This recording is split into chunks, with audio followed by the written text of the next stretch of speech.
Human development.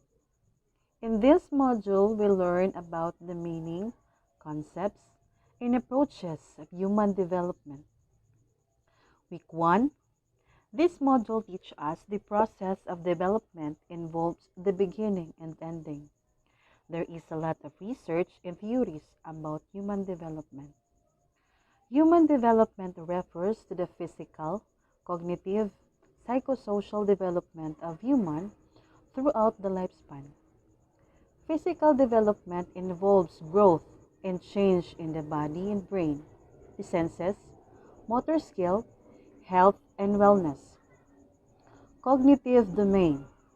Cognitive development includes mental process, thinking, and understanding, and it doesn't stop childhood. Psychosocial domain. Psychosocial development involves emotion, personality, self-esteem, and relationships. Physical domain. Physical development involves development of physical change, which includes growing in size and in strength as well. These three domains detailed throughout the modules in this course. As we learn about infancy, toddlerhood, early childhood, middle childhood, adolescence, young adulthood, middle adulthood, and late adulthood, and development as well as death and dying.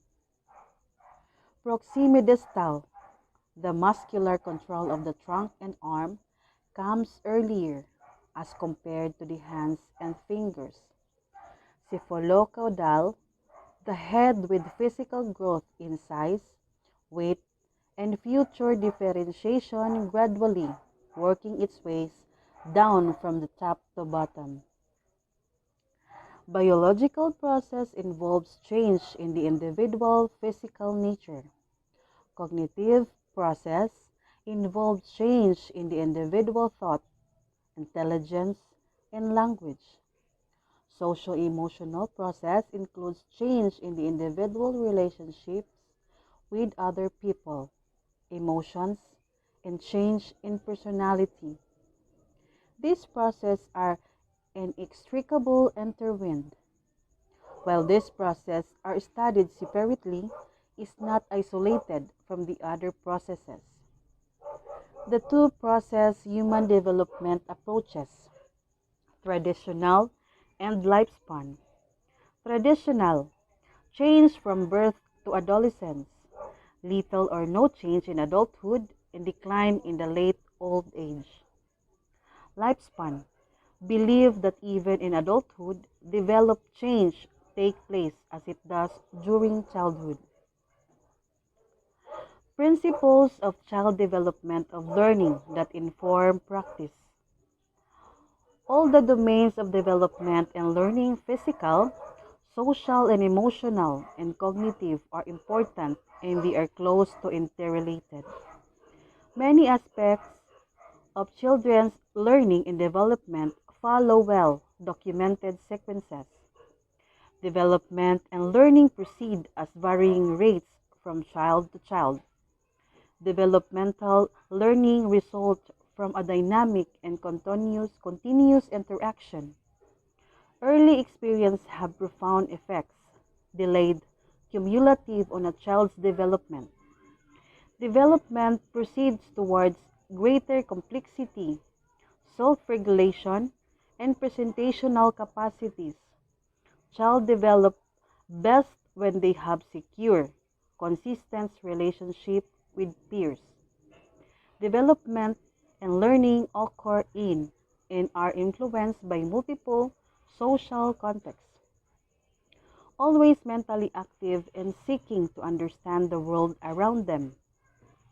Play is important to develop self-regulation as well as promoting language, cognition, and competence. Development and learning advance when children are challenged to achieve at a level just beyond their current mastery. Children's experiences shape their motivation in approaches learning. Week 2. Developmental task. Prenatal period involves tremendous growth from single cell to an organism. Infancy, from birth to 2 years old, many psychological activities are just the beginning. Early childhood or preschool years learn to become more self-sufficient and know how to take care for themselves. Middle and late childhood or elementary school years, fundamental skills of reading and writing, exposed to larger world and culture, self-control and increase. Adolescence begins with rapid physical change, dramatic gain, height and weight, enlargement of breast, pubic and facial hair, and voice. Early adulthood, early 20s through 30s, time to establish personal and economic independence, career and development, starting to have a family and raising child. Middle adulthood, 40 to 60 years old. It's a time of expanding personal and social involvement and responsibility. Late childhood, 60 years old and above. It is the adjustment period, decreasing strength and health, retirement and adjustment to social roles. Week 3, the scientific method. One important principle is research is adherence to the scientific method since research is a systematic and logical process. Dewey gave 5 steps of the scientific development. 1. Identify and define the problem. 2. Determine the hypothesis.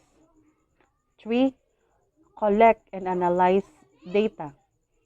4. Formulate conclusion. 5. Apply conclusion to the original hypothesis. Hypothesis, stating a tentative answer to the research.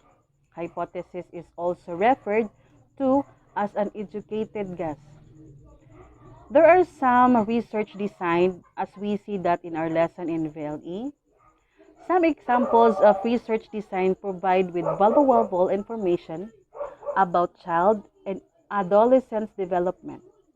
Gathering data techniques used by developmental research. Research design, description, strengths and weakness.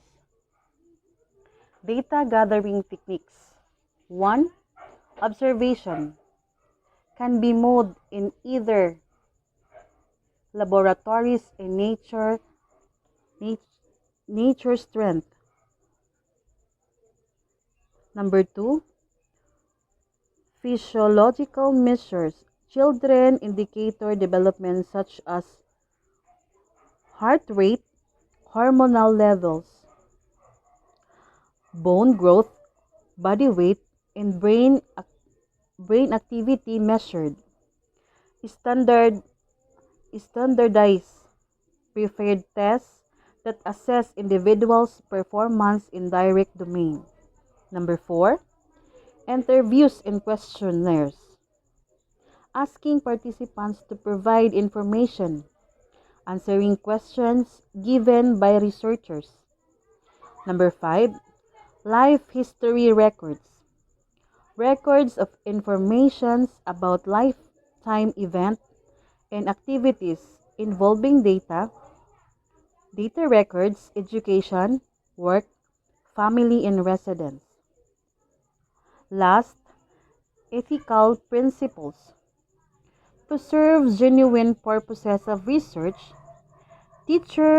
researchers are subject to ethical reports. These ethical standards serve as reminders that guide all the conduct of research. Ethical standards serve as reminders that as researchers, we should strive to protect the subjects of our study and maintain integrity of our research. And that's all that I have learned in the subject about human development. Thank you.